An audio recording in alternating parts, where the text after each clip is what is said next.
As-salatu khairum minan naum. As-salatu khairum minan naum. Suara itu membangunkan tidur saya. Suara itu membawa saya mengambil wudhu. Suara itu membuat saya sholat subuh. Tapi suara itu tidak membuat saya melangkah ke masjid. Meskipun ada hadis Rasulullah dari Abu Hurairah, demi Allah, akan aku kumpulkan kayu bakar dan aku bakar rumah orang yang malas sholat subuh berjamaah di masjid.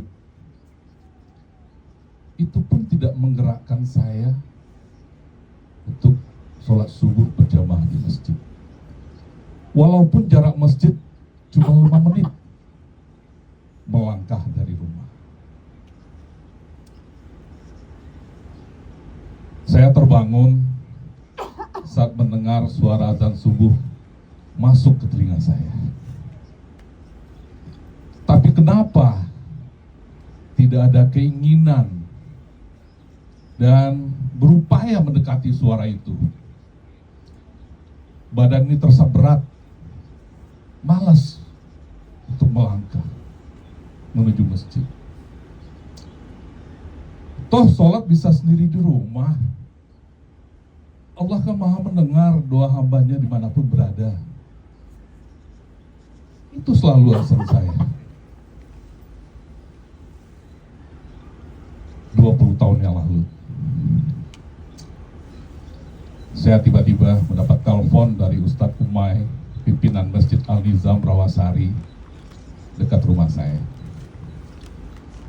Beliau bilang, Pak Ferry, kita mau bangun masjid. Kami ingin mengajak Bapak untuk jadi pengurus masjid sekaligus panitia pembangunan Masjid Al-Nizam dan bagian pemeliharaan masjid. Syaratnya mudah kok Pak. Beliau bilang, kita rapat sekali seminggu saja setelah sholat subuh berjamaah di masjid, lalu kita rapat dengan pengurus masjid yang lainnya. Semoga Bapak berkenan. Mendengar itu, saya hanya menjawab, terima kasih Pak Ustadz. Insya Allah. Tidak berapa lama terjadi perang di kepala saya. Pikiran pertama mengatakan, kamu kan seorang insinyur, bekerja di perusahaan besar, telah membangun banyak pabrik-pabrik besar. Masa diminta jadi pengurus masjid, bangun masjid aja, kamu menolak? Sementara pikiran yang satu lagi berkata, hey, kamu harus bangun lebih pagi loh, biar ada cukup. Dan berangkat ke masjid, sholat subuh berjamaah masjid, tidak boleh telat. Dan setelah itu, rapat dengan pengurus masjid lainnya. Akhirnya, setelah mempertimbangkan semuanya, saya memutuskan saya menerima jadi pengurus dan panitia pembangunan masjid. Pertama kali saya sholat subuh berjamaah di masjid, rasanya berat, mengantuknya itu pagi-pagi banget harus bangun. Lalu saya masuk ke masjid, saya melihat wajah-wajah orang yang ternyata udah terbiasa di masjid, tua dan muda. Lalu saya berpikir, kok mereka bisa ya? Apa saya yang terlalu malas selama ini? Tiba-tiba muncul di pikiran saya,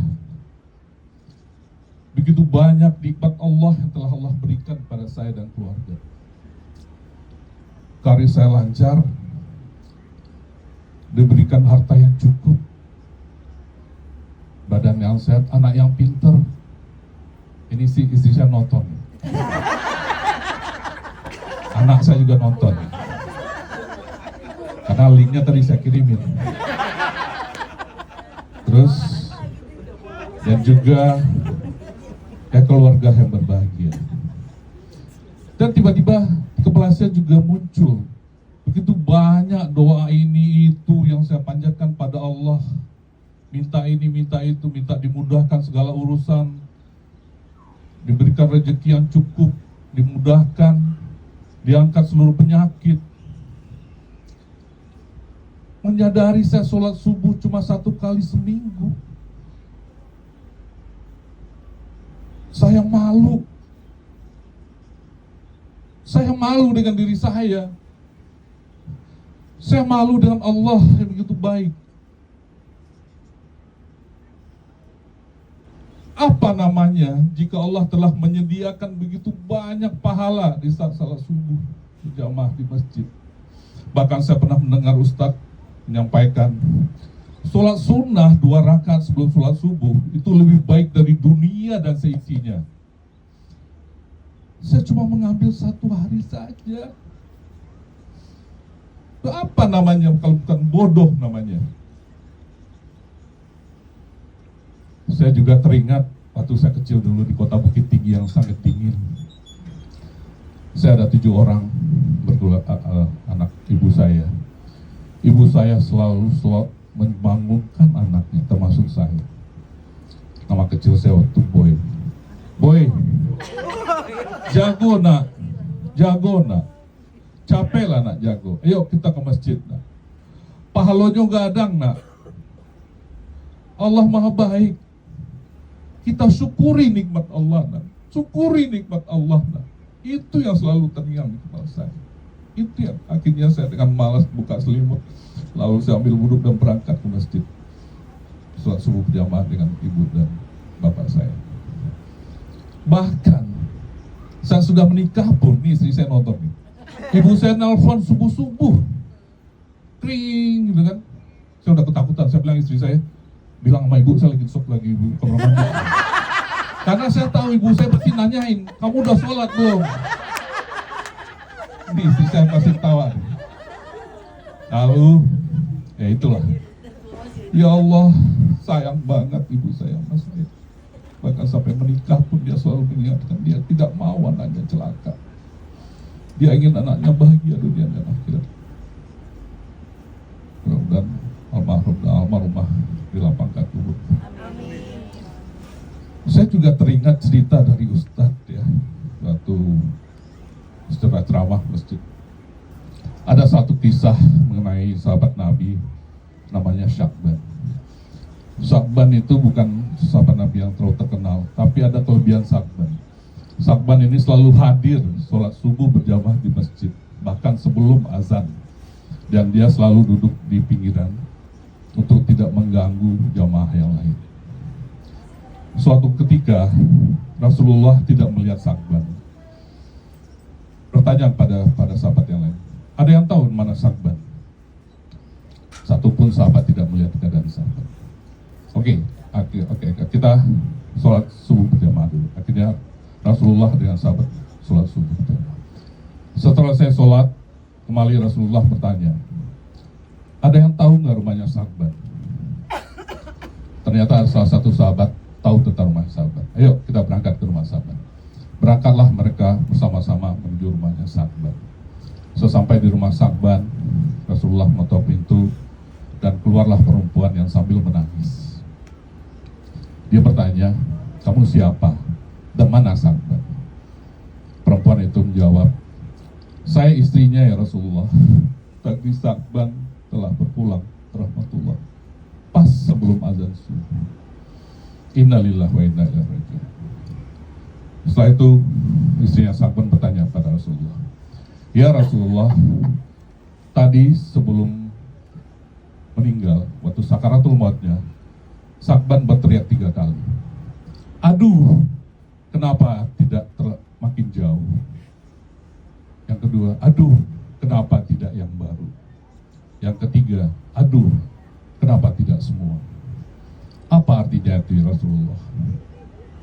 Akhirnya Rasulullah menjelaskan, saat sakaratul maut, Allah itu menampakkan kepada Sa'ban amal dan ganjaran yang diterima Sa'ban setiap langkahnya menuju masjid setiap subuh itu. Betapa besar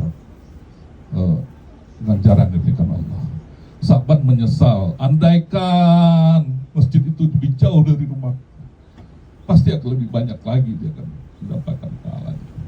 Yang kedua, Sa'ban itu menyesal, andaikan dia berikan baju yang baru kepada orang yang kedinginan waktu berangkat ke masjid, bukan baju yang usang yang dia pakai.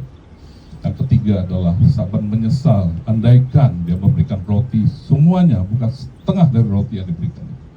Begitulah Allah memperlihatkan ganjaran yang diberikan kepada Sa'ban.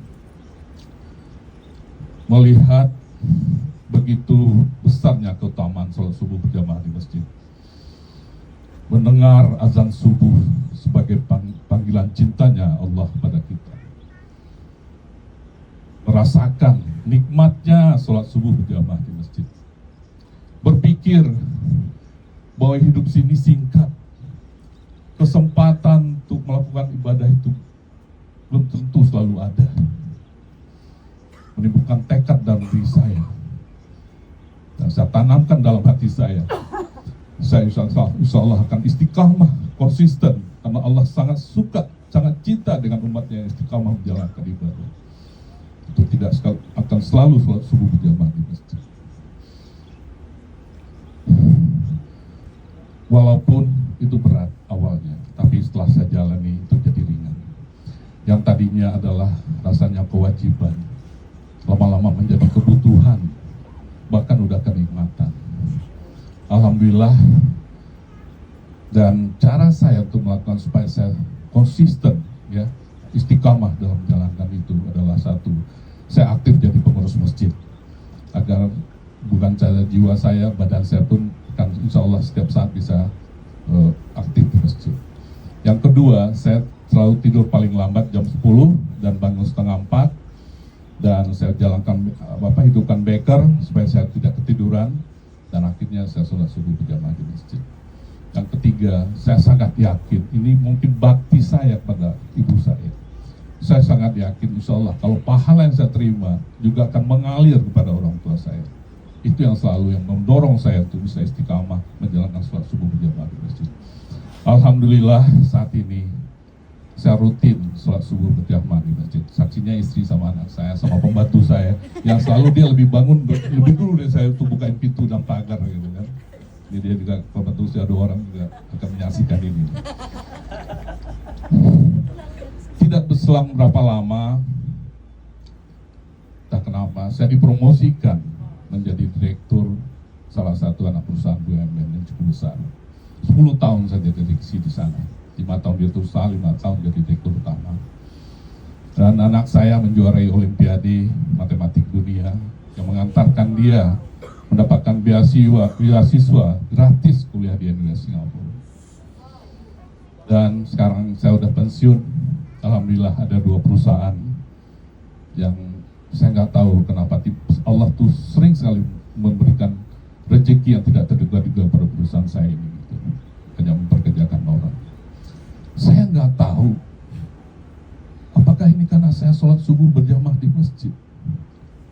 Wallahu a'lam. Tapi itulah faktanya. Dan saat ini, jika ada orang bertanya, Pak Ferry, pernah nggak sih nggak sholat subuh berjamaah di masjid? Saya jawab pernah. Tapi saat masjidnya tutup, waktu renovasi,